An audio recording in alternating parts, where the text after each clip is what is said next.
can set our motivation.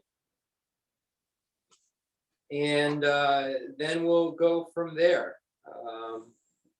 I just want to thank everybody, you know, who was there and who weren't there, who helped support it financially, for making such a wonderful event.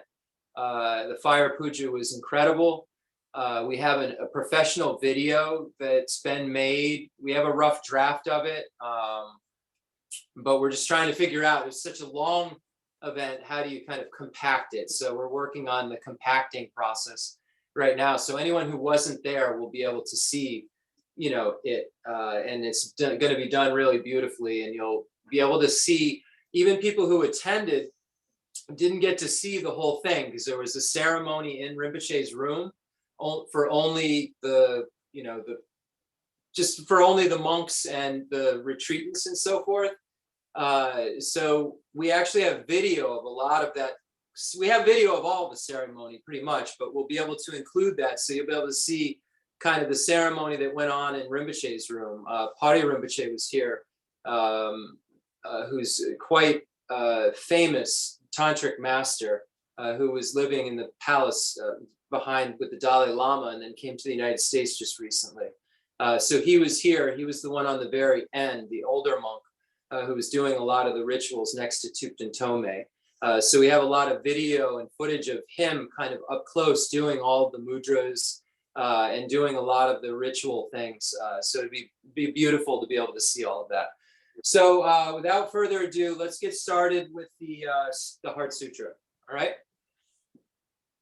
The Sutra of the Heart of Transcendent Knowledge. Thus have I heard, once the Blessed One was dwelling in Rajagriha at Vulture Peak Mountain, together with a great gathering of the Sangha of monks and a great gathering of the Sangha of Bodhisattvas. At that time, the Blessed One entered the Samadhi that expresses the Dharma called profound illumination. At the same time, noble Avalokiteshvara, the Bodhisattva Mahasattva, while practicing the profound Prajnaparamita, saw in this way. He saw the five skandhas to be empty of nature. Then, through the power of the Buddha, Venerable Shariputra said to noble Avalokiteshvara, the Bodhisattva Mahasattva, how should a son or daughter of noble family train and wishes to practice the profound Prajnaparamita? Addressed in this way, noble Avalokiteshvara, the Bodhisattva Mahasattva, said to Venerable Shariputra, O Shariputra, a son or daughter of noble family who wishes to practice the profound Prajnaparamita should see in this way. Seeing the five skandhas to be empty of nature, form is emptiness, emptiness also is form, emptiness is no other than form, form is no other than emptiness. In the same way, feeling, perception, formation, and consciousness are emptiness. Thus, Shariputra, all dharmas are emptiness. There are no characteristics. There is no birth and no cessation. There is no impurity, no purity. There is no decrease, no increase. Therefore, Shariputra, in emptiness, there is no form, no feeling, no perception, no formation, no consciousness, no eye, no ear, no nose, no tongue, no body, no mind, no appearance, no sound, no smell, no taste, no touch, no dharmas, no eye, dhatu, up to no mind, dhatu, no dhatu of dharmas, no mind consciousness, dhatu, no ignorance, no end of ignorance, up to no old age and death, no end of old age and death, no suffering, no origin of suffering, no cessation of suffering, no path, no wisdom, no attainment, and no non-attainment. Therefore, Shariputra, since the Bodhisattvas have no attainment, they abide by means of Prajnaparamita. Since there is no obscuration of mind, there is no fear. They transcend falsity and attain complete nirvana. All the Buddhas of the three times, by means of Prajnaparamita, fully awaken to unsurpassable, true, complete enlightenment. Therefore, the great mantra of Prajnaparamita, the mantra of great insight, the unsurpassed mantra, the unequaled mantra, the mantra that calms all suffering, should be known as truth, since there is no deception. The Prajnaparamita mantra is said in this way: Te ata om gate gate paragate parasangate bodhisoha. Thus, Shariputra, the Bodhisattva Mahasattva, should train in the profound Prajnaparamita. Then the Blessed One arose from that samadhi and praised noble Avalokiteshvara, the Bodhisattva Mahasattva, saying, Good, good, O son of noble family, thus it is, O son of noble family, thus it is. One should practice the profound Prajnaparamita just as you have taught, and all the Tathagatas will rejoice. When the Blessed One had said this, Venerable Shariputra and noble Avalokiteshvara, the Bodhisattva Mahasattva, that whole assembly in the world with its gods, humans, asuras, and Gandharvas, rejoiced and praised the words of the Blessed One. Gala jubene jodhampane gaje derje ngai dodo jenju babo lama yi boshenzi nezong gandro zola jatse lo agasamara dashandara samare beagas.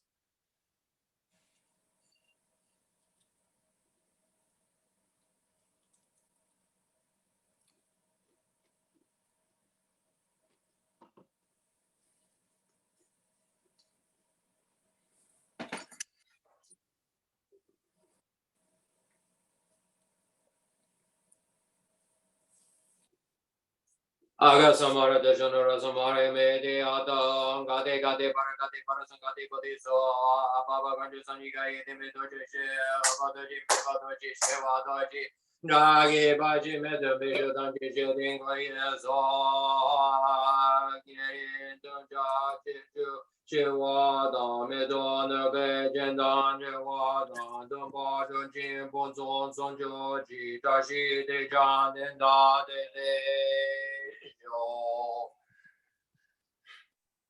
The fundamental ground is scented with incense and strewn with flowers, adorned with Mount Meru, the four continents, the sun and the moon. I imagine this is a Buddha land and offer it. May all sentient beings enjoy this pure realm. Holy Lamas high, wrap the sky of your Dharma bodies in massive clouds of knowledge and love, and let them pour upon the earth of your disciples as we are ready to shower of rain, the teachings deep and wide.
I send forth this jeweled mandala to you, precious Guru. Idam Guru Rana Mandala Gamya Radayami. Sanjay.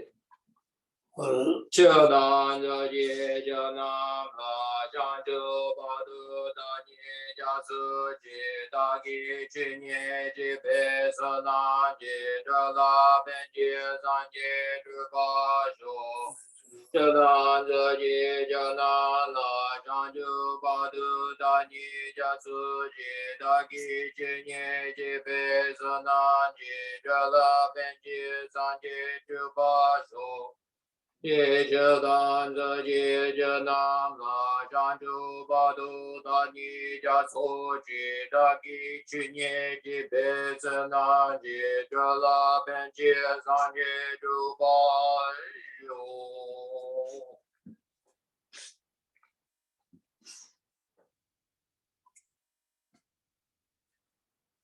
Okay, so today we're going to loosely Rinpoche, the tearing, the semche, that's true, digurbe.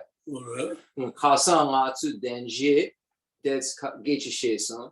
Nga de denje dan senche, drawa dan senche, that's true, yabudue. Then senche china garichi.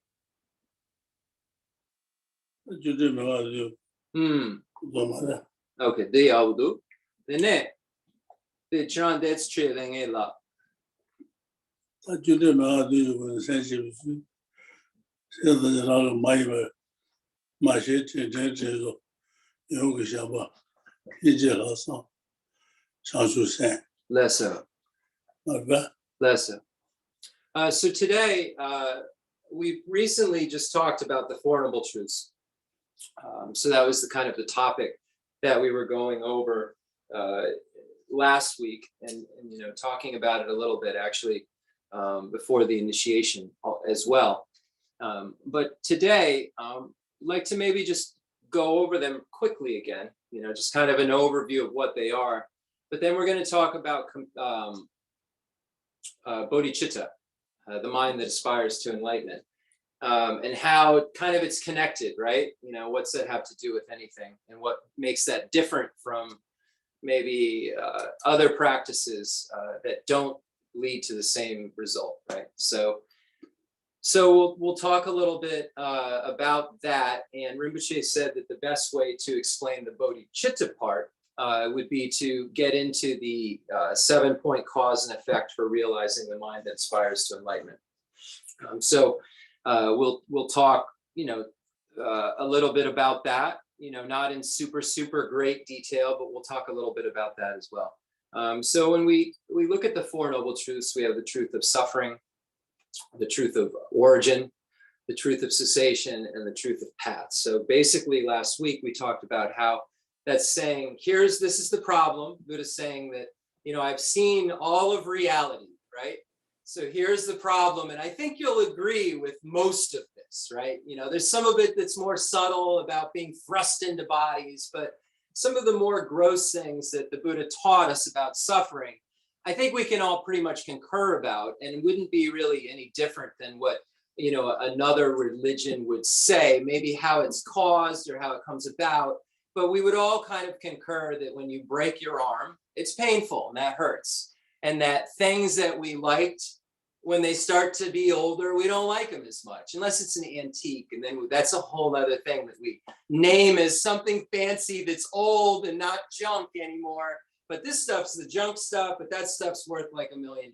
So we put these names on stuff, but generally speaking, as things get older, right, we decide that they're not as wonderful and as attractive as they were, and they turn into something that they weren't in terms of how our relationship is with those things, right? We don't care about them as much. I mean, we can see it over and over again in our lives. So I think that a lot of the sufferings that the Buddha pointed out in the basic threefold version, like the suffering of pain, the suffering of change, when we really start to analyze it, I think everybody would kind of concur. We can see that in our own lives. We may not see the subtle impermanence, and everyone may not concur in the subtle impermanence. It's the suffering of change taking place. But at a gross level, we see that things fall apart, right? Things that we thought were whole suddenly are not whole, whether it's relationships or it's our stuff, or it's even our spiritual practice, right? We get on this high, like we feel like we've accomplished something, and we realize it's all kind of like not really true. And then we realize we have more work to do. So then we're like, man, I wasted all that time on that high, and that high that was the best thing that ever happened was now the thing that was like ruining your potential for future spiritual development. So it's incredible how we can just analyze this. We don't have to go beyond. We don't have to look at, is there a previous life? Is there a future life?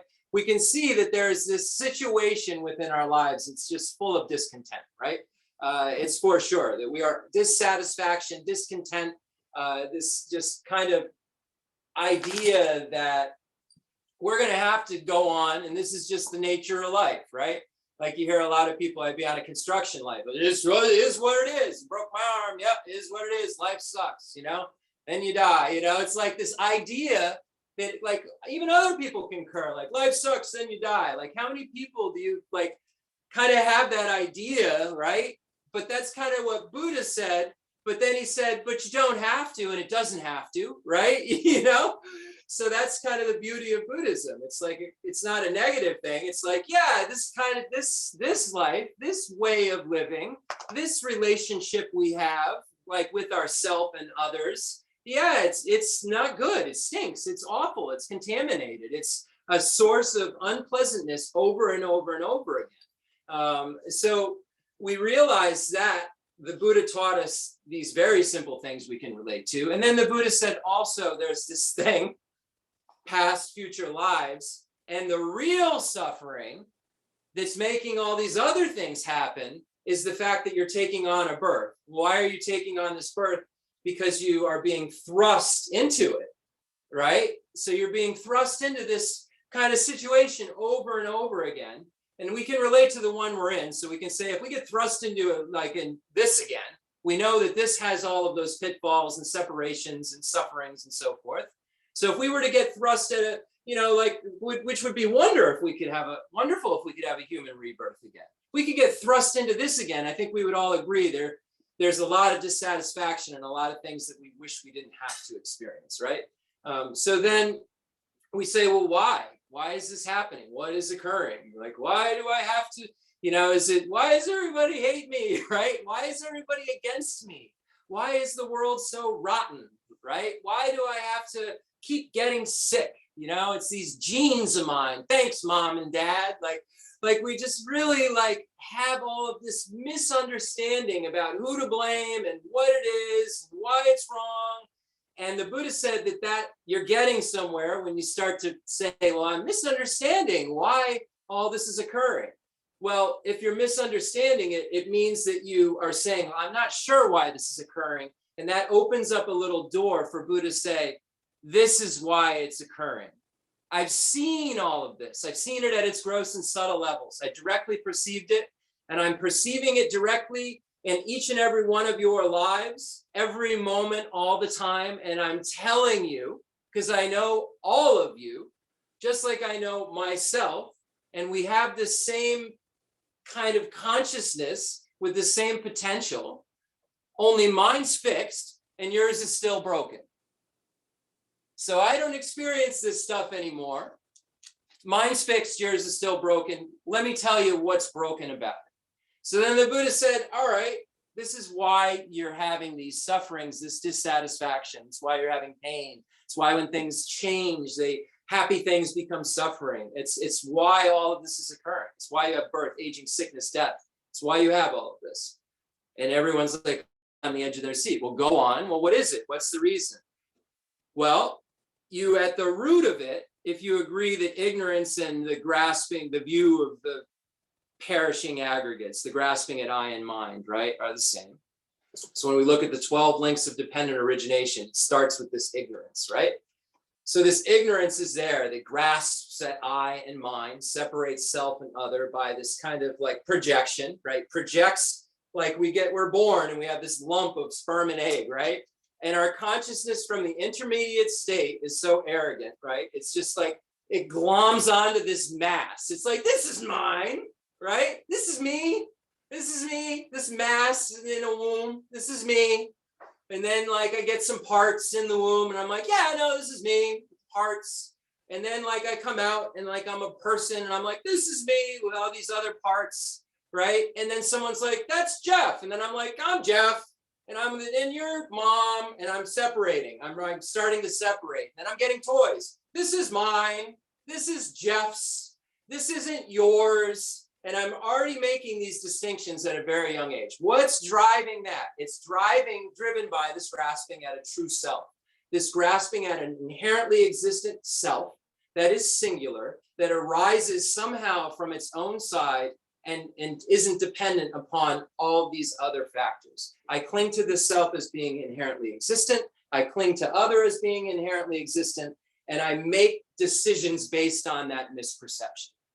So, okay, that sounds fancy, right? I'm clinging at things as having some true identity, some true attractiveness, some true ugliness. I have this true greatness, and I am this number one thing in the whole universe that everything centers around, right? So then I have this thought, I grasp at all these aggregates. I grasp at my mind and my body. That's what the aggregates are, my mind, my body, what I perceive in my body itself, the hardware and the software. So I grasp at this as being truly established. And then from that grasping, I have these other afflictions that arise. Like in the Lama Rinpoche, it talks about 10. This view is one of them, but all these grasping, this attachment, this anger arises, right? This pride arises. All of the different afflictions arise. And then from those afflictions, right, we're talking about what causes suffering. What's the origin of suffering? I grasp at I grasp at mind, I grasp at self, and then by grasping itself, I grasp at other. According to Dharmakirti, it says that once there's a self, there's an idea of other. On behalf of self and other, there is attachment and hostility. And all the faults come about in association with these. So what's that mean? So I grasp at self, then I have hatred, then I have attachment, then I have pride. And then what happens? I act, right? So I act out. I do some sort of physical or verbal, or I engage in some sort of physical, verbal, or mental activity. And when we look at what happens is when we engage in non-virtuous physical, verbal, and mental activity, it gives rise to suffering. And when we engage in virtuous physical, verbal, and mental activity, it gives rise to happiness. Now, when we say happiness, we don't mean Buddha's happiness. So everyone says, like, when you look at, the suffering and virtue, and you look at the breakdown, why does it say the greatest suffering causes the greatest virtue rather, causes a God's rebirth? Don't we want to be humans? The Lam Rim is, when it's breaking it down in that fashion, it's looking at the most happiness that you can have within a system, right? The system of cyclic existence. Because in order to transcend cyclic existence, the virtue has to be connected with aspiration, kind of a wish for it to do something directly, to be a wish for me to be free from the lower realms, or a wish for me to be free from cyclic existence, or a wish for me to be a Buddha, right? And then coupled with some wisdom too. There's some of that mixed in there too. If you look at the Lam Rim Chemo, virtue that still has this kind of ignorance related to the nature of reality gives rise to more cyclic existence, just kind of happiness within cyclic existence. But we don't need to get into that detailed point right now. We just want to look at this overlay. So all of these things give rise to actions, which then give rise to a later effect. So our actions then plant some sort of a seed or memory, whatever works for you, within the continuum, like a plants this thing, this imprint.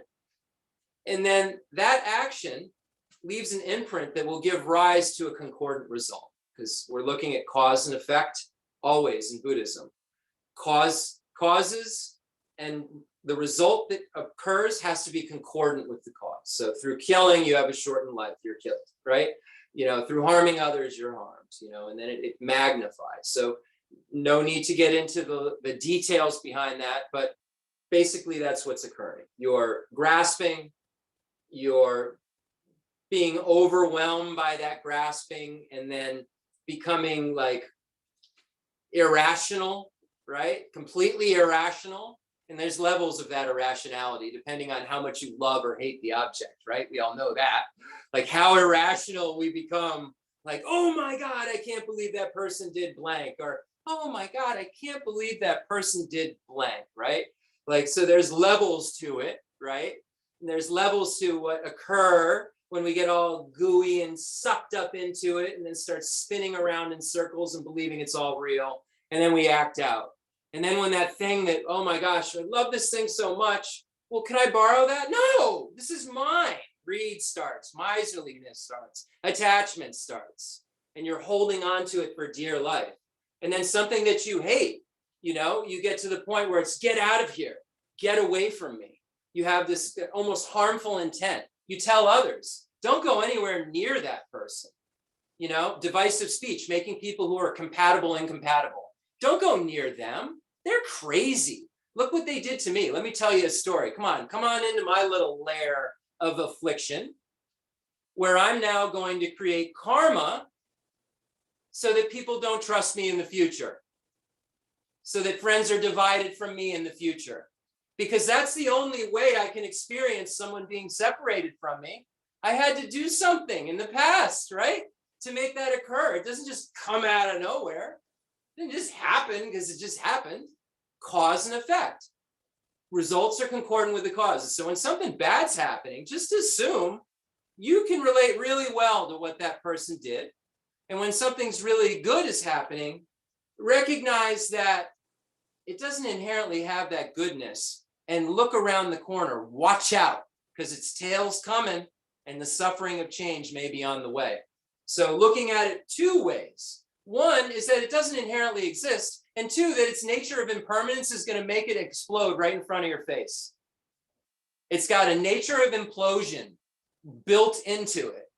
The way that this stuff's built, that has like impermanent stuff that's momentary, it's momentarily disintegrating. It's just the nature of it. You don't have to look at emptiness. You just look at what happens to rust. Things rust. You look at things don't last forever. They just don't. Things have to be kept up in order to not just completely disintegrate, right? And we can keep them up for a while, right? But then some, jerk like me, carries the antique wrong and drops it down the stairs. And now this thing that's been kept up and that is not disintegrating is now in pieces everywhere on the ground. because of cause and effect, right? So we see that everything that we're experiencing negative and everything that we're experiencing positive had a cause, right?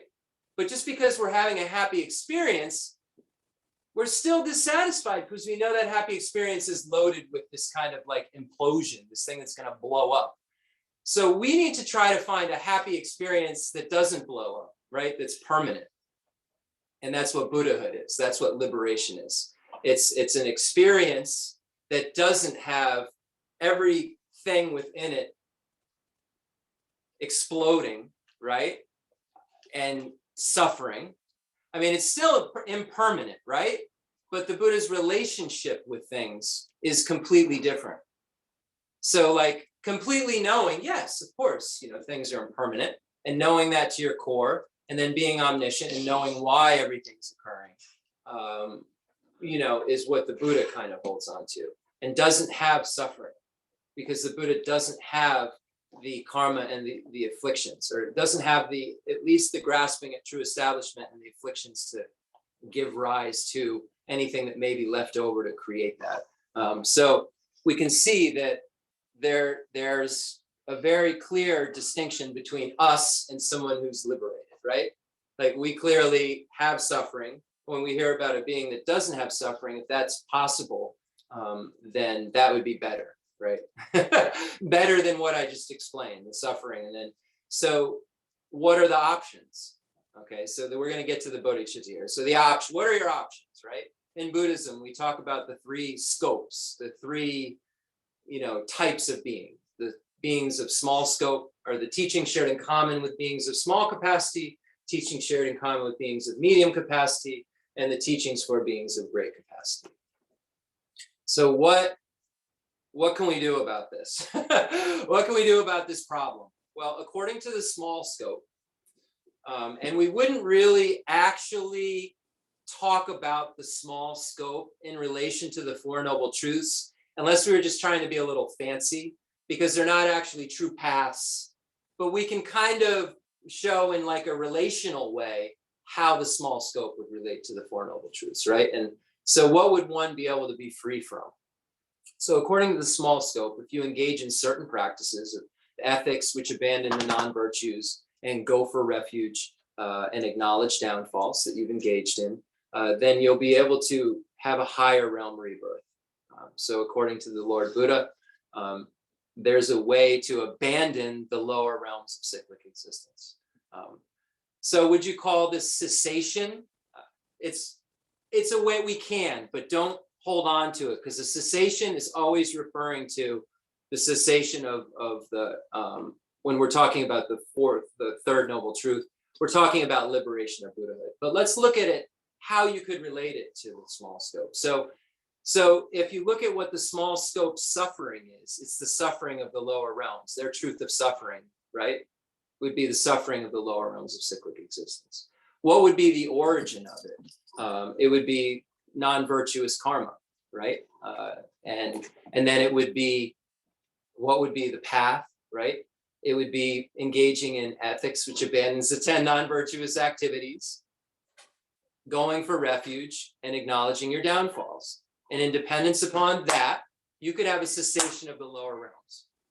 So that's what the kind of small scope, Lama Tsongkhapa, Atisha, everyone's kind of talking about, not in relation to the Four Noble Truths. We're just talking about the Four Noble Truths. So if it could be related to it, right?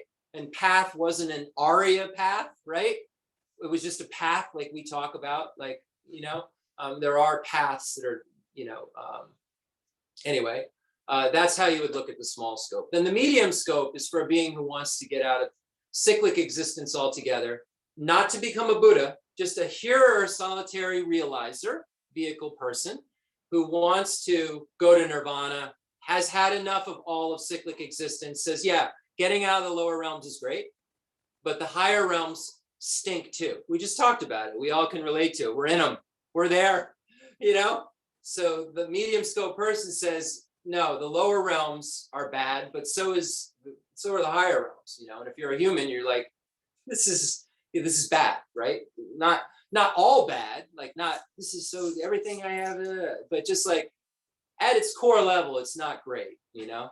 So the medium scope practitioner wants to get out of it altogether and wants to be liberated, and just for themselves. Understands like has heard the teachings of the Buddha and the Mahayana, right? Or you know, may have at least.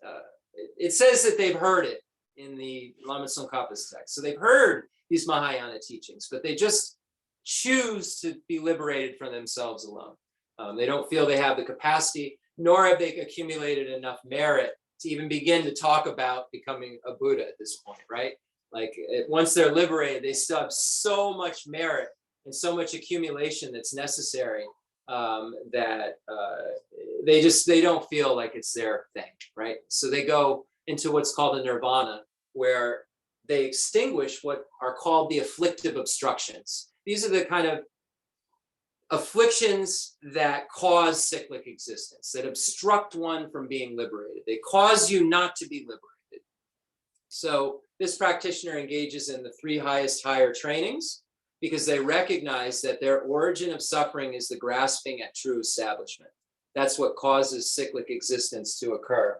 And this grasping at true establishment has to be extinguished in order for all of the other things which give rise to cyclic existence to be extinguished. So they practice the 3 highest higher trainings of ethics, concentration, and wisdom. Ethics serving as a foundation for their concentration to be able to grow and occur. Concentration being used as a tool to focus on emptiness. And then, so we have the highest higher training, ethics, concentration, and wisdom. So they do that for a long period of time, forced by this renunciation, this desire to emerge. And then they go through the path of accumulation, path of preparation, path of seeing, path of meditation, path of no more learning. And then they're, able to become Buddhas. So, I mean, able to become enlightened within their vehicle, hit nirvana, be, Hinayana nirvana or Theravada nirvana, whatever you want to call it. But they still are not Buddhas. They're not enlightened in terms of being omniscient. They have obstructions to omniscience. They still have the self-cherishing left over. They still have imprints of the afflictions. The afflictions aren't there, but the imprints of them are. And the self-cherishing attitude hasn't been completely extinguished. I mean, look where they live, right? They live in a place where I'm fine. It's a nirvana, right? Where they're abiding. They're just staying there. Also, we're all doing our thing. And this practitioner is just set, happy. But they haven't fulfilled their own needs because they still have these obstructions to omniscience. They still have imprints of the afflictions. So that these can only be gotten rid of by the completely extinguishing self-cherishing attitude and accumulation of merit and so forth. So how does this all occur? It occurs by engaging in not only the practices of wisdom and so forth, but the Bodhisattva practices. And what are the Bodhisattva practices? These are practices that you do in order to free all sentient beings from suffering. So the place that the Hinayana being in nirvana is staying or abiding is the place that the Mahayanist wants all sentient beings to be, and takes it upon him or herself to make sure it happens. It's like kind of a grand thought, like, oh yeah, I'm going to do it me. All sentient beings, I got you. I'm going to become a Buddha, and because I'm dissatisfied with this idea that I could just sit somewhere happy while you are all unhappy. And when I meditate completely on my own suffering, and I start to think, and I start to taste it to the point where it's so real to me, and I want to get out so badly, when I just look over at someone else, and I think that they could have that too, when it's so strong within me, and really only then when you really, really know what that suffering is for yourself, because it's here, right? Can you then be so motivated that you want to be a Buddha because you feel like that's so unbearable for everyone else, right? It's a lot easier at times to be like, wow, that suffering's unbearable for everybody, and not focus on the unbearable nature of your own suffering. It's sometimes a lot easier to be like, oh yeah, they got this, and she got cancer, and I have this, and I have that, and they got in a car accident, and and not realizing that every day I am one step closer to passing away, right? And what have I done in this life to make sure that at the time of death, I'm not grasping at this like self and so angry because I'm dying, right? And that anger is not going to throw me into a good place. Now, even if I was great during my life and like a good father, a good son, or good all the things, all the labels. I was a good worker, you know, all those things. If at the time of death I'm not prepared because I'm so angry about the fact that I have to separate from this body, listen, really, all those good things are just going to sputter out into an ice cream cone 10 lifetimes from now, and maybe a nice meal, right? And all that kind of good living that we did kind of just like sputtered away because we weren't prepared to die. And that's why I try to focus on that part a little bit, is that like you can do all this great stuff and all this great stuff, but if you're not prepared for the fact that you're going to separate from this body and all of your loved ones, at that time of death, it's going to be so ugly that all of this other stuff is just going to maybe be helpful later on. And I doubt if it's not saturated to the point where you're ready at the time of death, it really was dedicated properly to anything but an ice cream cone or maybe some sundaes. So just be careful with this life is what I'm saying, because we have the opportunity in our hand to have what the Buddha said, cessation. So we can become Buddhas, okay? So what does that mean? It means we can become omniscient and not have any suffering and be able to help all sentient beings. So we have to rely upon a Bodhisattva path in order to do that. The Bodhisattva grounds is where one becomes an Arya, one becomes a superior being, and the Bodhisattva path. So a lot of words, right? What does this all mean? So Buddha stated that all sentient beings will become a Buddha. So we all kind of concur when we get into the heady details that there's one vehicle, really, because it all leads to Buddhahood. But when we say that, if you are not a scholar and able to differentiate, you end up with Tibet before Atisha came, thinking that you don't have to have some of these foundational practices that are necessary for ethical behavior in order to practice the higher practices, or that the higher practices aren't compatible with these lower practices. It's easy to kind of start higher if you're thinking, oh, it's just one thing, and it's graduated, if you will. There's graduated stages kind of for a reason, but it's not even authentic to say it's like graduated stages, because it's not like, well, you first become a hearer and then you become a solitary realizer. And that's why that one vehicle discussion is very, very difficult to understand, and been misinterpreted so often that you only find it in most of the most subtle texts, where they say, well, actually what we feel is this, and then they move on, right? And it's not a book about it. It's usually a subtle point made. And if you think about it, if the Buddha said everyone's going to become a Buddha and you have to practice, Mahayana to become a Buddha, like, then you can say that all vehicles, are the Mahayana in a sense. But that's really sticky, because then you can say, well, if you need the highest Yoga Tantra to become enlightened, are all vehicles just highest Yoga Tantra? So then that debate starts, and that's why it's a difficult conversation. Rinpoche and I have had it, and it's not a simple conversation to have. So we kind of need to table it, and then that's why we put it in the boom. This is this is that, this is dependent on that, so that the confusion about what they all lead to doesn't lead you down a wrong path. So that's really why the kind of all these divisions and differentiations is to be able to look at it in a proper way from an outline almost, and see where you're at, where you're going, what you could be, what you can't be, what you should be, what you shouldn't be. And then you have like something that's like, like the bumpers on the sides of like the bumper car thing, like, so you keep getting hit right back into the right part of the path. Well, all these details are kind of bumping us back to the middle of the path. So we're not like going off into a road if we're trying to go to like New York and we end up in like Illinois somewhere, right? If we're trying to go somewhere specific, we don't end up there. So we just need to make sure that we end up where we're going, and the way that we end up where we're going is by doing it in a specific way, and it's specific to us. And the Buddha taught varying teachings for varying personalities and peoples and specificities, right? So that's all. So that's what we have to relate to. So just real quickly, and then I'm going to kind of end because Rinpoche is tired. And, we don't even need to put this up. We can just, we were all here.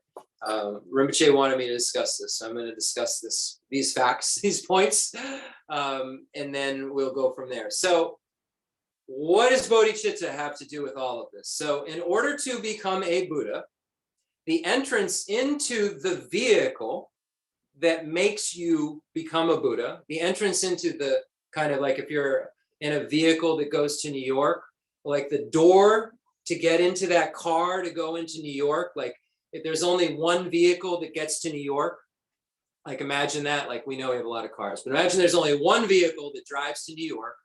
And in order to get into that vehicle, to get to New York, you have to open a door, right? So Mahayana is a vehicle that drives to Buddhahood. It doesn't drive to New York, right? It drives to Buddhahood. But to get into that car, the entrance to that car is called bodhicitta. That's the door into the vehicle of the Mahayana. Bodhicitta is merely, right? Is a desire to become a Buddha for the sake of all sentient beings. Sounds easy, right? Sounds like, okay, I have a desire. I want to do that. Mark, count me in. I'm a Mahayanist. Count me in. Sounds good. It's not just this kind of thought that it would sound good. It would be day and night doing nothing else but things that make that happen. Doing nothing else. Day and night. Like every activity you do is whether you're going to the bathroom, taking a shower, it isn't leaving your mind because it's a chitta, bodhicitta, Buddha mind. It's not leaving. It's a mind that isn't going anywhere. It's doing everything only for everyone else to become a Buddha, right?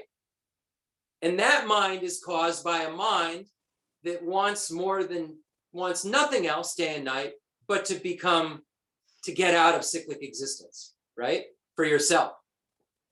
That is what causes bodhicitta. It's not like bodhicitta can arise without renunciation. Renunciation causes bodhicitta. Renunciation, the desire to get out of cyclic existence, causes your desire to get other beings out of cyclic existence. So how do you want renunciation? You get through looking at the downfalls of cyclic existence, and you want to get out for yourself day and night. It's in Lama Tsongkhapa's 3 principles of the path. Day and night, you're thinking nothing but wanting to be liberated. That's how you know if you have renunciation. Definition of renunciation, they use that, the 3 principal paths. Day and night, you get out. Then you have it. If day and night you want to become a Buddha for the sake of sentient beings and you think of nothing else, you do nothing in your entire life for any other reason than becoming a Buddha for the sake of everyone else, then you have the mind that aspires to enlightenment. You have the door into that car that goes to Buddhahood, right? The door into the Mahayana vehicle. And that vehicle is caused. It's caused by recognizing sentient beings are your mothers, and that's what Rinpoche started with. Remembering their kindness, wishing to repay their kindness, love through the force of attraction, great compassion, an extraordinary attitude. And then finally, from that, we arrive at the mind that aspires to enlightenment. So that's the practice that you do in order to generate this mind that aspires to enlightenment. And it's caused by all the prior practices. And the books, the Lamrim Chenmo books, the first book causes the second book to work, and the second book kind of fuels the third book. The third book's about emptiness and meditation and everything. So one could argue, because Lama Tsongkhapa does say that, I'm not going to talk about the medium scope, higher trainings as much right now, because I'll talk about them in the great scope section. So one could argue that it's compatible with the medium scope, the section on wisdom. But primarily, it's being fueled by one another when we look at the Lamrim Chenmo. In the great scope, has the section on emptiness in it, but the emptiness section is compatible with the medium scope, obviously, as well, in the highest higher training and wisdom. So I'm not going to get into anything further. We can talk about bodhicitta another time. Rinpoche's, like I said, he didn't have much time to rest last night. And these days he's resting more and more. So that is reality. So but everyone who was at the fire puja saw Rinpoche was up, from the crack of dawn, ready to do the fire puja up until the fire puja was over. He was, had a lot of energy to do that day. So I think he really is reserving his energies for. I'm noticing myself, Rinpoche's. Again, we don't need to put this up on YouTube. Or maybe we do. I have no idea. But I'm finding even here that Rinpoche is really reserving his energies only for Dharma questions. He isn't really talking about anything. And then I'll get concerned, and then I'll go into like some really, really detailed conversations with him about Dharma. And then see that he's just, really at a level of just practicing now. Suma, come on. And yeah, that's it. So I just always want to let everyone know how Rinpoche is doing, what's going on. And I'm just noticing that he's becoming much more internally, I don't know what you call it, just much more internal these days, but not in a way that is, I don't know, his mind is very, very clear in terms of the Dharma and so forth. And even conversations, if you really are pushed, like what was said or who was here or whatever. So, but do be aware as, we go on in time, there's going to be less and less interaction. And, many lamas, even for not just months, at the end of their lives, I remember one lama, they described as a living stupa. Everything was fine. All that stuff was fine, but it just became very inwardly directed, everything. And, I just want to let everyone be aware that I'm starting to see that progression. Becha Trisna. Nga de Demba Je. So do we have anybody have any questions? Oh, I have some cool news too. There's so much going on. It's like my mind, I don't even know where to put half of the stuff. So everyone knows that, or maybe we don't. I didn't, because I don't even know the date. Lama Tsongkhapa Day is, I believe, Wednesday, right? Is my phone right there? I want to get this part right. Anyway, on Lama Tsongkhapa Day, the Dalai Lama is teaching on the 29th. Dalai Lama is giving a teaching. He's teaching 3 principal paths, and he's teaching the abbreviated stages of the path, the Lamrim Duden. And Geshe Nikki contacted me the day after the fire puja and said that he spoke with the it's being put on by the Galupa conference, and they want Rinpoche to attend, and they gave us the Zoom link to be an attendee, and maybe panelist, not sure, but at least an attendee, because Rinpoche, he's famous for not being famous, but he's literally the most famous Lama left from Drepung from an era. There's not if you look at how they do pecking order in the Tibetan Buddhist culture religion, the highest thing you get is the head of Dalai Lama's monastery or head of another major monastery. And if we look at Drepung, there aren't really any left right now that are holding those positions or that have held that position, that are from Drepung. Maybe 1 or 2, somebody's, can correct me on that. But for the most part, Rinpoche is really one of the last elders, Lharampa elders, who was the abbot of a major monastery who was in Buxa and, checks all these certain boxes. So Rinpoche is really important to the Galupa lineage in terms of what he's done, teaching at the Dalai Lama's monastery for the time he did, building Drepung, with his hands in fields with shovels.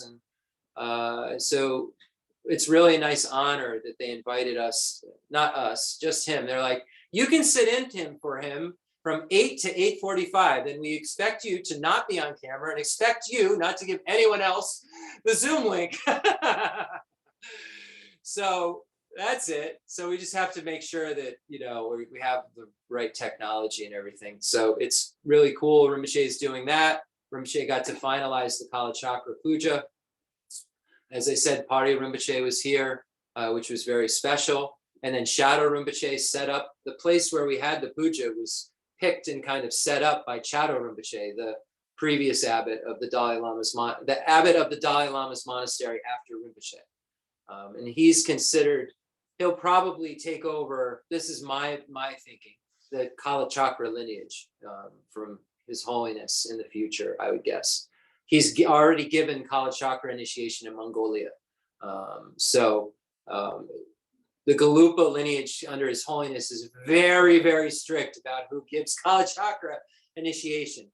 Kala Chakra, according to Kala Chakra, has always been held by an Arya, the lineage. It's an unbroken Arya lineage. So that says a few things too, if it passes to Shadow Rinpoche, about Shadow Rinpoche. But it's really special nonetheless, all of it. And to look at, you know, how many times in the United States something like this was able to occur, and then it was able to occur with Rinpoche. And then the next part that's so wonderful is anyone who couldn't attend it, we have a beautiful documentary type thing that's being made. It's all being put together. I didn't even see this dog is here. That's how oblivious I am right now. So we have this documentary that's being put together. Some of the raw footage has come in, and we're just trying to figure out how to make it all make sense. Because we also have video from when Shadow Rinpoche was here, actually picking out the spot. So we're going to try to clip it all together and make it kind of a nice thing. And the videographer, and we're going to have to do something for him, by the way, like maybe throw him a little bit of extra funding.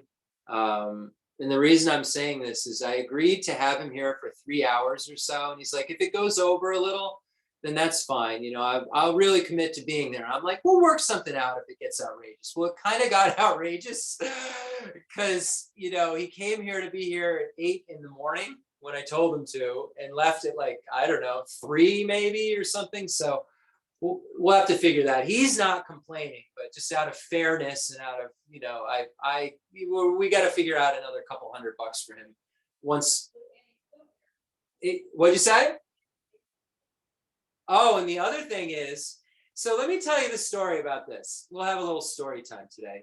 And so Gigi, Lori's daughter, overhears us saying, oh my God, we don't have any way to videotape this. We need to do something. He says, I have a friend who's like, actually he's like really big, I think. Like, I don't know. I'm not sure. Like, I think he's good. He's like really good. I've seen his work and it's just like a movie, you know? So, but he doesn't live around here anymore. So I don't know what, but I'll call him and see. So we asked him for a general idea what 3 hours of filming would cost for something. And he gave us an idea and said, well, I'm in Charleston, but I have crew I work with up there.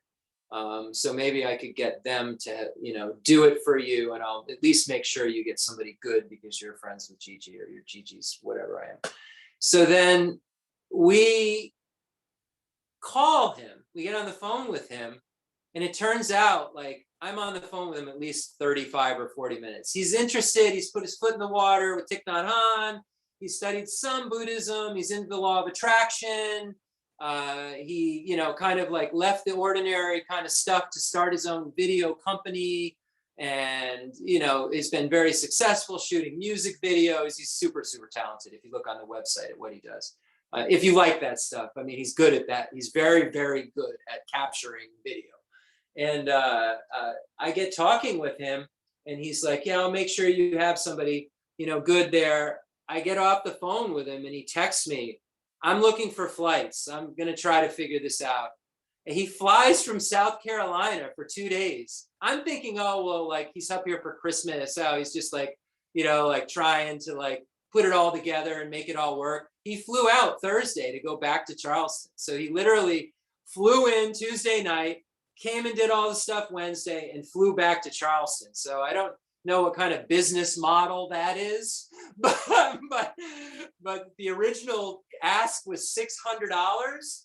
So, you know, I don't know, you know. So anyway, needless to say, we were very fortunate. So many different things came together, right, to be able to make it happen. And I want to say also, probably doesn't want me to, but Terry, who was so nice to let us, you know, use her car to drive up. I was driving it up, it slid down the hill and broke her side mirror off. So, and then we didn't even get Rinpoche up the hill with the car. We ended up having to like do some magical thing with his wheelchair and 17 people, you know, heave ho. It worked, you know. There won't be video of that though. But yeah, so those are cool things happening. The fire puja got completed totally successfully. Rinpoche was ecstatic that it happened. He looked over at me as soon as it was done. He's like, now we can do Guyu Samaja and Chakra Sambhava. And I'm like, I looked at him, I said, I don't have those initiations. He said, we'll do Tara. Like that was the first word out of his mouth. He looked over at me, he goes, this was good. We're gonna do. So the Gemma Ngatsu Jinsi Yanjir Pu Yabudu. So the only thing that was really stressful, obviously, was the dogs and like the full takeover.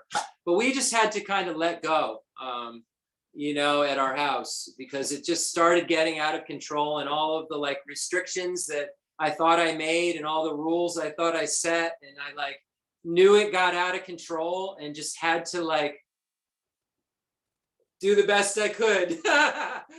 Because like, yeah, it's, but you know, if I don't think it would have been pulled off as beautifully if it hadn't gotten out of control. So hopefully everybody is safe. Everybody had masks on, and you know, Rinpoche has a hard time in a mask.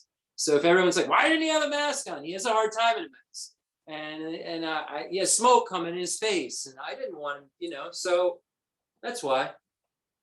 So yeah, I just so happy we got to do this, and we're gonna have it just, you know, archived, and everyone can see it. And yeah, and we've got all these connections we've made again with this holiness, and you know, fun stuff.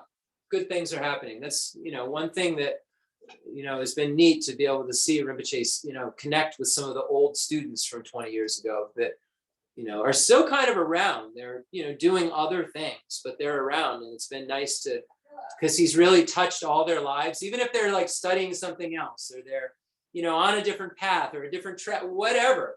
Whenever we circle back to any of Rinpoche's old students, no matter what they're doing, he really changed their life in some way. And really, he really changed their life in some way. So I think that everybody can attest to it on this screen. I know that it's pretty obvious that, you know, he's been major.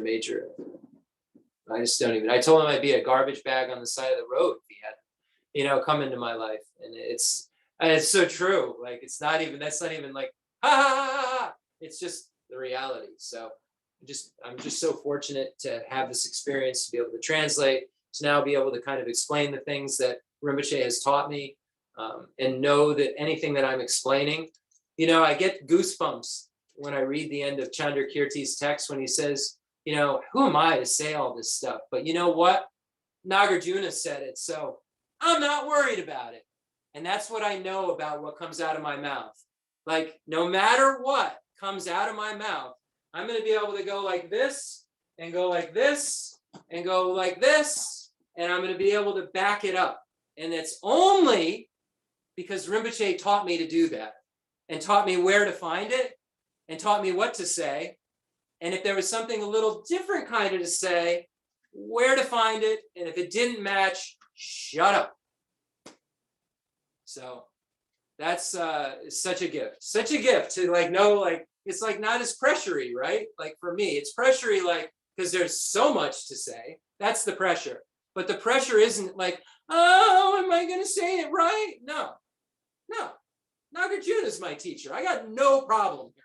You know, it's just a matter of, you know, recognizing that that's all that matters. is what Rinpoche taught, and where the resources are, he showed me to pull the information that is truth.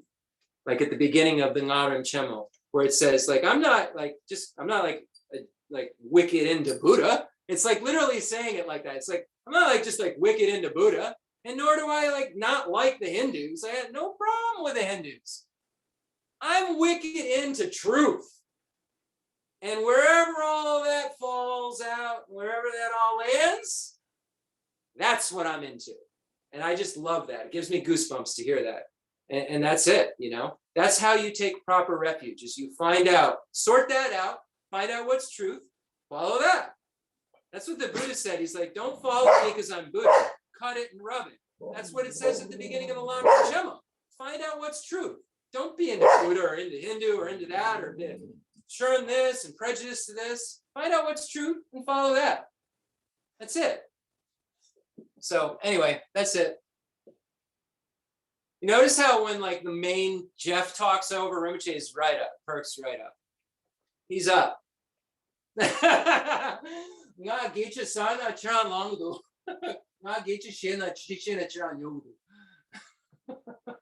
I said, maybe when I'm talking, it's boring. I said, you perk right up as soon as I'm done. Just joking. All right, anybody have any questions? Alessandra, Coleman, and then Stephanie have questions.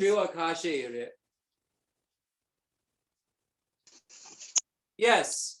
Hi, so I do not have a question. I just really want to thank you, Jeff and Lori and Rinpoche and everybody for just making this all possible and how much I get from all of it. Thank you. That's all.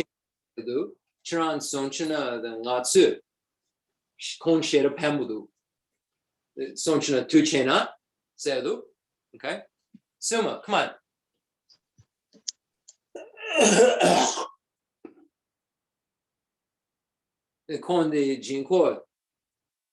Suma, come on. Kon jinkor zinsi chinson. Shira pambudu sedu. Okay. I let him know. He's a little distracted by Suma right now. Suma, go. Okay. Rinpoche, the Chiran Getru, Alessandra, the Jinsi Puso, Chenson, then Kon Serdu, the Jinsi, Dangatsu Sonchina, then Charan, the Kon Shira Pambudu, Tu Chena. Okay. I reran it. Okay, next. Go ahead, Coleman, if you're there. Yeah, hey guys. I just wanted to let everyone know that Bishop Desmond Tutu passed away today. And, yeah, and maybe we should just have like a quick moment of silence to dedicate to his memory. Desmond Tutu? Yeah. I had no idea. Yeah. Desmond Tutu. Kon Johnson, Jerry. Rinpoche knows who it is. Yeah, His Holiness was very good friends with him.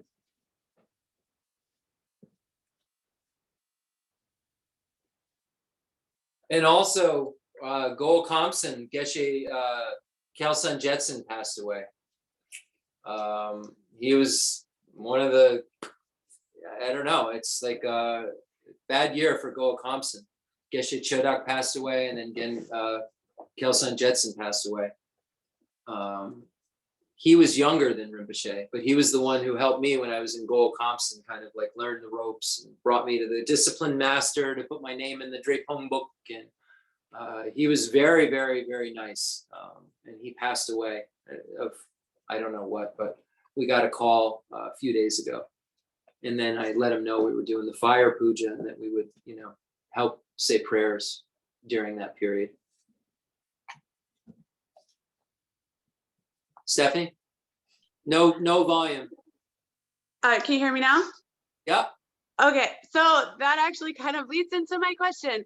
I have also experienced lost this year a couple of times. And so I have some background understanding of more like Buddhist philosophy, but I'm very, very new to the religion part of it. And I was raised Christian. So when experiencing loss, I kind of have that instant, you know, Christian view of putting a nice, neat little bow on your loved one being in heaven and looking down on you and all of that. And I'm curious and I'm sure there may be a personal answer to this or a deep answer to this, but just kind of in general, what's the solace that we can take in remembering someone that has passed? Like what's the place we can put ourselves in to find comfort when we lose someone that matters? Rinpoche, the Natsu Trobo, the Ama, the Papa, the Sansan, the Shieldu, Khensur Shieldu, Drongudu. Then a Sam Chipa Yomar. Then Yi Shupa, Sanlo, Khensur Hayu Chinson. Then Sam, that's Chipo Chaldu. Gangisin and Natsu, the Zampa, Papa, the Ama, Layu Chinson. Then Gemma Natsu Tugre. Yishu Khensur Sandu. Nga Papa, the Ama, the Pinja, Natsu Layu, Gemma Tugre. Khensur the Gichishe. Then the Meshina. That's Chibudu. Gangisin and Natsu Sampa, the Gemma, the Khensur Dungyal Mepa Chasam, Layu Degdu, then Sem Chibudu. The Nampa Salo Garyube, Sem Chibu, the Machina. Gangisin the Meshina, the Sem Chibiomari, Natsu Jewa Shima, then Jewa Lama, the Kelengu. Then the Sem Chi, the Dungyal. Pongona, Sem Machina, this Sente Maje Guna, Sano Garigu Nampa. Gari Pembudu Rinpoche. Meshina.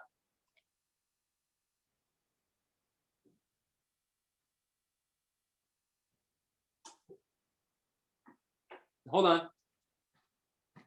Rinpoche. Meshina. Then Nge Papa Dan Ama Shina. Then Salo Gariube, Sem Kandre Chipucha, Gangisena the Ama She, Dunya Yongu. Sem Chipo Salogu. Gari Pamudu Rinpoche. The Lenja, the Gari Pamudu.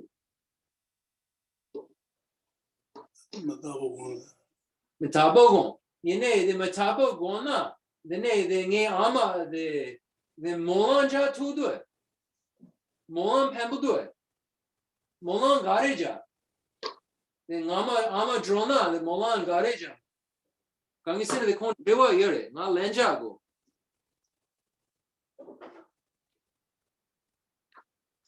Then the Metapa Netsu Gona, Nge Ama Dronson, the Sam Chibuyomare. Then San Chibu Chana, the Kandre, Garigon, Garisano. Salo Gariak Rinpoche. Jewa Shema, Natsu Jegare, Jewa Shema, the Khensur La Jegare, Gari, Molanja, Gariak Rinpoche. Ama Shena.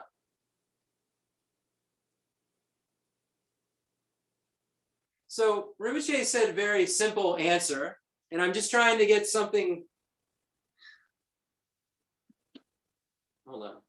Rinpoche, the Mitapi Netsu, the Gonjana. Me shena, natsu molan jana pembudu. The natsu the jewa shema the me dan la dan the molana sen chipu chagre. No, okay. So first of all, in Buddhism, we recognize impermanence. We recognize that this is the nature of things, right? So what Rinpoche said, I said, so what do we think about? What helps our mind when someone passes, like our mother, our father, a loved one, you know, when we have loss, when we experience loss? I said, what helps us? What helps our mind? Like I said, a Christian, I explained it all very clearly. A Christian feels, you know, a sense of comfort in knowing that, you know, maybe we'll even see each other again, right? Because there's this place called heaven, and you know, we don't know anybody that wouldn't go there, right? All right. So everyone we love would go to heaven. And, you know, that's kind of how we always, when you get to the reason I say this is when you get to a funeral, at times you're like, who are they talking about? Like they all of a sudden have these magnificent qualities. It's like, where are we again? So anyway, that's my point. So we kind of, Christianity has this idea of that everyone like will go to heaven, and it puts that bow you spoke of. So I said to Rinpoche, what helps a Buddhist? And Rinpoche said impermanence. Yeah. So I guess that Buddhism really, we deal with emotional, right? But Buddha talked more like basic facts, right? And felt that facts were the most helpful. The Buddha felt that the way to get the most comfortable with death is to become the most comfortable with death. Right. To recognize that the nature of this body is impermanence, and that it's, you know, only it's occurring occasionally, right? And that its nature will be to end. So like the Dalai Lama said last week or two, I was listening, the reason that this impermanence meditation, it's exactly what His Holiness said, so it makes sense. That's the answer Rinpoche just gave. So the reason that we do this impermanence meditation is so that there isn't a sense of shock, Right. when it occurs. Because the shock part fuels a lot of the other stuff. It's, oh my, I can't believe it, they were just here. Well, a Buddhist would say like, I can't believe it, we're here. Like, it's the kind of a different way of looking at it. Now, Nagarjuna says like, when you wake up in the morning, you should be like, wow, you know, I'm here. I didn't die in the middle. I'm here, you know. So like, it's more shocking you're here than you're not here for a Buddhist, right? Because Buddhist, it's that philosophy. It's not really the religion, right? Yeah. The next part I'll talk about, which bows it up. Right. My humble opinion, it's the truth, which is really going to make it the bulwark, make it so that it's not like you feel like you're faking the bow. Right. If you know what I mean. Yeah. I know, but, you know, like it's like that I know, but thing. And I noticed that when I experience loss or when something happens that well, of course that should happen, Jeff. And it's like, I know, but, you know, I have feelings, right? Yeah. The more you are with the I know, the but isn't so ready to shoot up. Like, you know what I mean? And then the afflictions and the attachment and the clinging and the grasping.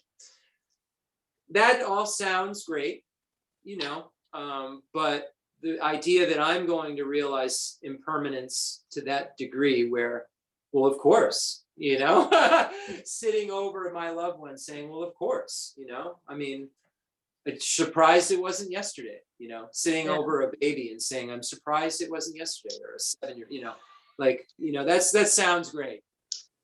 Sounds easy to do, not so easy to do.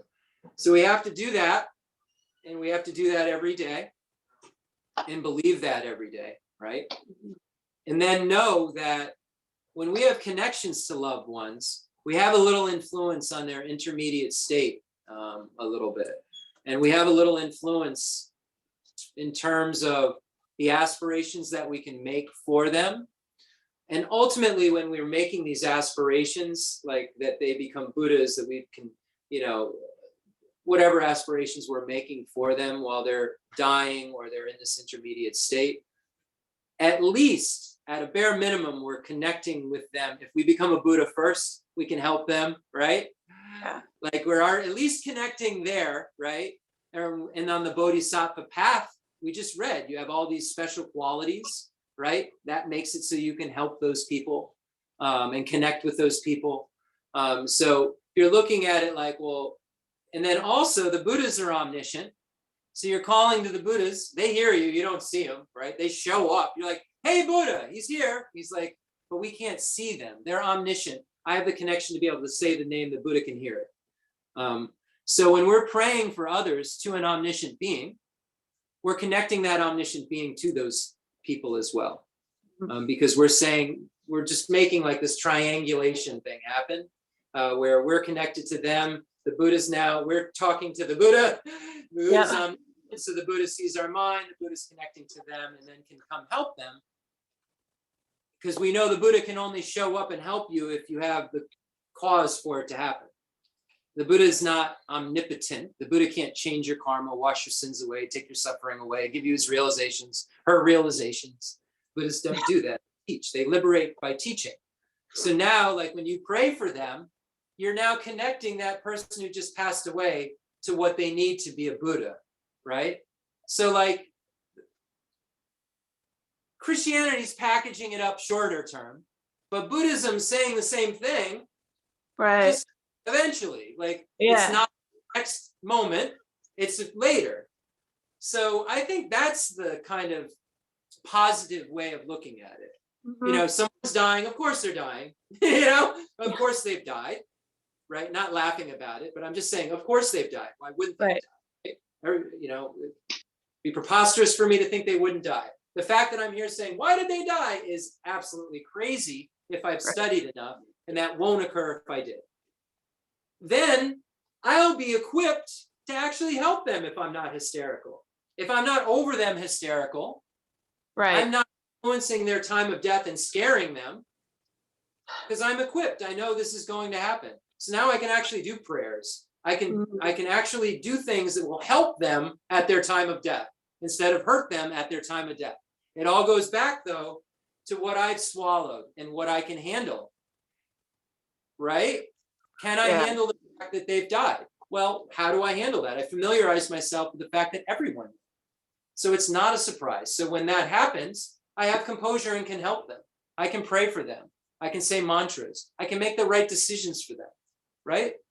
So Geshe Nikki said something very, very profound to me a few weeks ago. Well, I was like, what do I do when the time comes? And you know, what time I mean, when, you know, Rinpoche's final moments. He's like, you mean, what do? You go do your practice. You sit down, say, oh, mani padme hum. What do you mean? Like, you run around in circles and wave your hands in the air and call out Paul and Lama and say why, you know? No, you say, I'm a Buddhist. Like, Buddha's like, I told you so. Right? Like, a surprise. And you're still here, so you can do something for them and you. That's it. Like the fact that you're still here, like when people say, I wish I went, like, well, if you went with them, you couldn't help them. So like, you know, like, oh, why didn't they take me? Well, you're Buddhist and you can help them. So like, get over that part, get over the grasping, the clinging and attachment, and now help your loved one, right? So that's what all this preparation's for. All this like, oh, I'm going to die. I don't know when I'm going to die. The only thing that can help is Dharma. You know, all of this is done because in the Lam Rim, we realize, oh, we have this human basis. It's more precious than anything. I can study Dharma. I'm not in hell. Not a hungry ghost. I'm not an animal. I'm not a long life deity. I'm not born in a barbarian land. There's a Buddhist teaching here. We're, you know, like we're saying all of these things, but if we don't recognize that this thing's going to fall apart, everyone around us is going to fall apart, then we may not do anything with this basis. We may not take advantage of today because we think we have too many. Right. So is that helpful at all? Yes. Yeah, no, that was very helpful. Thank you. And throughout the year, when the losses have occurred, you guys have been here and always said like just the right thing that I needed to hear that day. So thank you very much. Yeah, thank you. Thank you. Thank you for being here so that we can. Awesome. Yeah. Thank you very much. Yeah. Not here, then we aren't here. So Right. Yeah. reality. Yeah.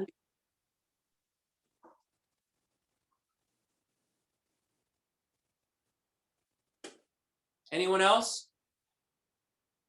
All right. I don't think we did dedication, did we? No. So let's do dedication.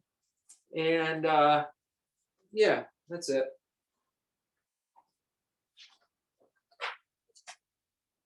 The fundamental ground is scented with incense and strewn with flowers, adorned with Mount Meru, the four continents, the sun and the moon. I imagine this is a Buddha land and offer it. May all sentient beings enjoy this pure realm. I dedicate whatever virtues I have collected for the benefit of the teachings of all sentient beings. and in particular for the essential teachings of Venerableism drop and shine forever. I send forth the shield mandala to you, precious Guru. I dedicate all this virtue to emulate the knowledge of the hero Manjushri, and likewise Samantabhadra as well, with whatever dedication is praised as supreme by all the conquerors to traverse the 3 times.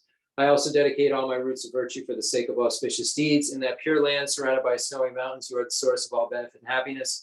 All powerful Abbot Tenzin Jatsu, may you stay until samsara's end. I pray for the long life of the precious Khensur Wandak, upholder of scriptural and realizational doctrines, spiritual friend who trained extensively in the 5 great philosophical texts with exceptional wisdom and perseverance. Suji Rim Sikuti Shepateno, no? Okay, I think that's it.